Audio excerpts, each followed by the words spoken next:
In PC and mobile, I show you in a few moments how to join Hockey Legends Roblox Discord server.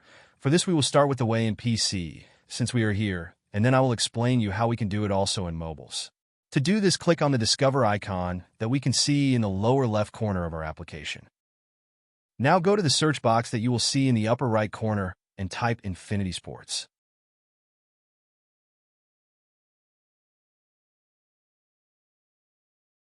Now click on the server we are looking for, and then click on the Join button at the top of our Discord application.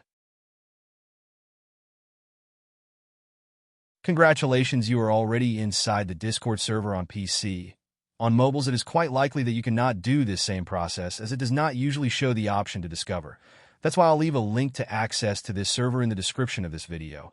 Simply access the description and click on it, and thereby automatically access the Discord server without doing anything else. Please give a like to this video, comment, and subscribe.